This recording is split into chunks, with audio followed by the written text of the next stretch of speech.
Bem, galerinha, tudo bem com vocês? Dando continuidade à nossa playlist de função quadrática, vamos agora tratar um pouco sobre gráfico, tá certo? Então, vamos lá?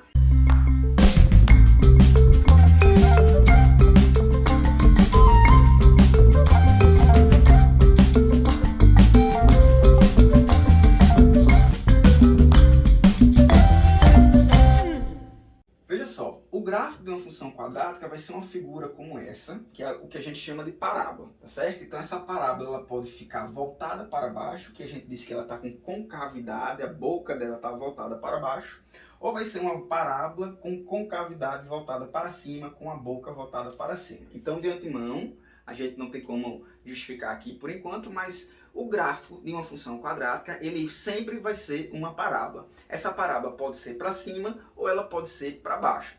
Só existem essas duas situações no contexto de função quadrática.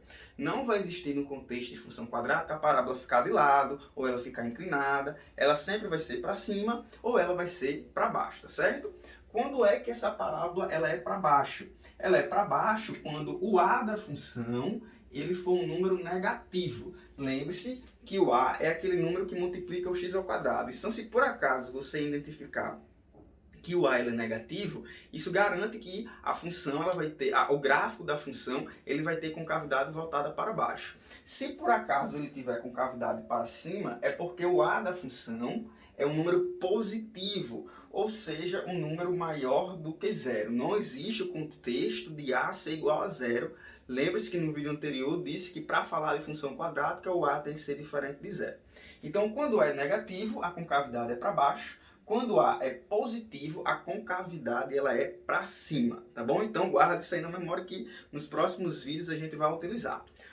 Então, entendido que o gráfico ele é uma parábola que pode ser apresentada dessa forma ou dessa forma, qual é um dos elementos bem importantes que é necessário a gente identificar e saber conceituar no contexto de função quadrática?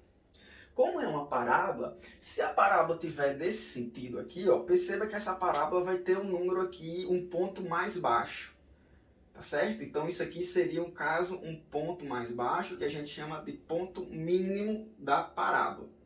Nesse caso aqui, ó, se ela estiver nessa posição, a gente não tem o ponto mínimo, porque a parábola ela vai continuar aqui para baixo, não vai ter ponto mínimo, mas ela vai ter o ponto mais alto que ela atingiu. Então, nesse caso aqui, eu tenho um ponto máximo, tá bom? Então, se ela estiver voltada para baixo, é ponto mínimo. Se ela estiver voltada para cima, perdão.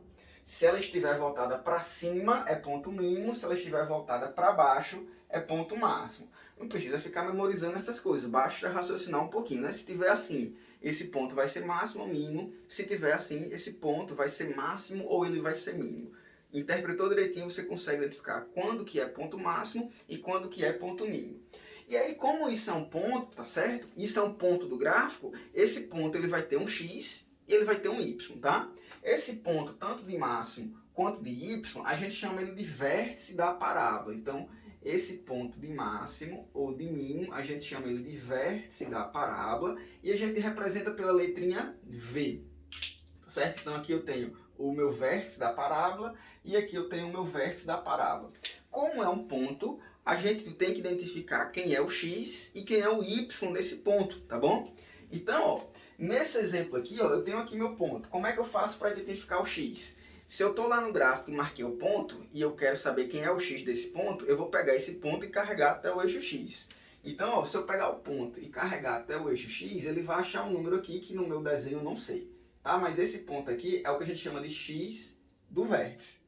E o y do vértice, eu vou pegar o ponto e carregar até o y. Para carregar até o y, eu tenho que ir para a esquerda, né? Ó, indo para a esquerda, eu vou achar um número aqui que está no eixo y, tá?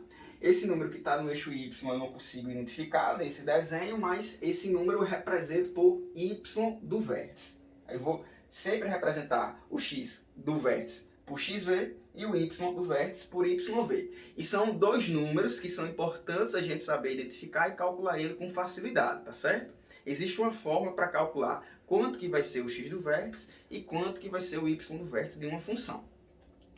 Aqui agora, nesse exemplo aqui, eu tenho esse ponto do gráfico. Se eu quero determinar onde é que está o x do vértice, eu carrego até o x, né? Eu vou carregar. Nesse caso aqui eu tenho que descer, então carregando até o x, eu carreguei até o x, ele vai achar um número aqui. Esse número representa o x do vértice. Se eu quero o y, está aqui o ponto, vou carregar até o y, carregando até o y, vou achar um número aqui que representa o y do vértice.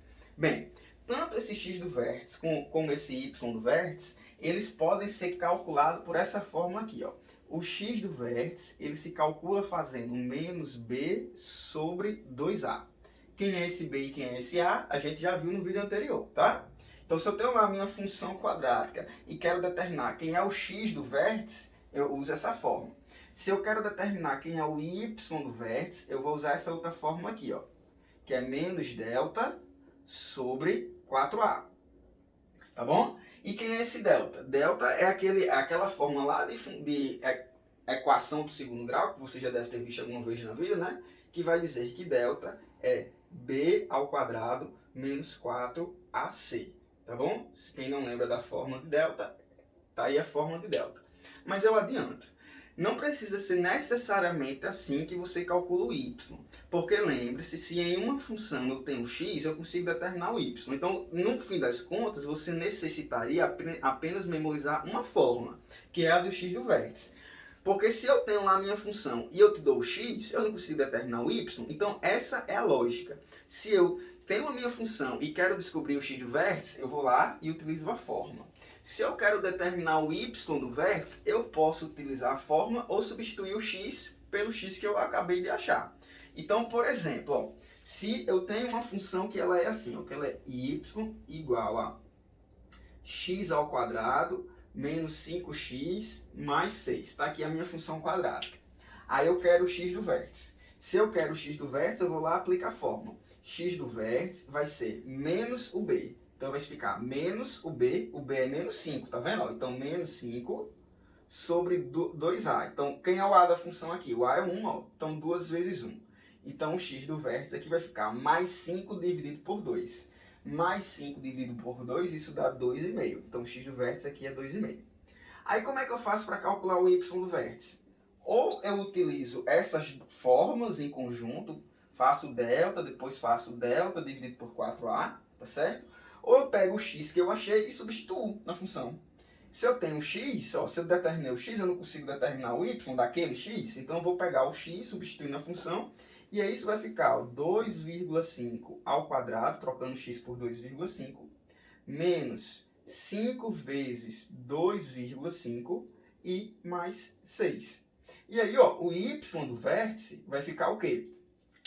2,5 ao quadrado, se vocês fizerem a conta, isso vai dar 6,25. E aí, menos 5 vezes 2,5, isso vai dar 12,5, tá certo? Isso aqui vai dar 12,5. E aí, mais 6. E aí, a gente vai lá e vê quanto é que vai dar essa continha aqui para determinar o y do vértice, né? Nesse caso aqui, o y do vértice vai ser igual ao quê? Olha, se eu tenho 6,25 e devo 12,50, eu vou ficar devendo 6,25. Então, se eu devo 6,25 e paguei 6, eu vou ficar devendo 0,25. Então, portanto, menos 0,25 seria o valor aqui do y do vértice, tá bom? E aí, ó, eu posso achar o x do vértice eu posso achar o y do vértice substituindo o x pelo x do vértice. Eu vou lá na função, troco o x pelo x do vértice. Ou eu aplico a fórmula. E eu deixo aí para você tentar ver se aplicando a fórmula você consegue chegar na mesma resposta, que é menos 0,25 para o y do vértice. Tá bom? Bem, esses são os elementos assim, principais, aliás, é um elemento principal do contexto de função quadrática que vai estar aparecendo aí nos exercícios. Antes de finalizar, eu quero acrescentar o seguinte. Aqui a gente chamou de ponto máximo e aqui ponto mínimo. Só que tem uma diferença sutil entre o que é ponto máximo e valor máximo, tá? Ponto máximo é o x e o y. Qual é o ponto máximo da função? É a coordenada x e o y. São os dois, tá certo? É o par ordenado. Agora, quando eu perguntar qual é o valor máximo da função, eu estou querendo saber quem é o y. Então, o y aqui, ó, no ponto máximo, o y a gente chama ele de valor máximo, valor, tá? No ponto mínimo, esse y aqui, ó, a gente chama ele de valor mínimo. Tá bom? Então, qual é o valor mínimo da função? Estou querendo saber o y do vértice. Qual é o valor máximo da função? Tá certo? Eu também estou querendo saber o y do vértice. Qual é o ponto máximo da função? Estou querendo o x e o y. Qual é o ponto mínimo da função? Estou querendo o x e o y. Ponto, estou querendo os dois. valor, eu estou querendo só o y do vértice. Tá bom, galerinha? Espero que tenham entendido. Qualquer dúvida, deixa aí nos comentários, que assim que possível a gente tenta responder. O Café com Números agradece. Um abraço numérico a todos.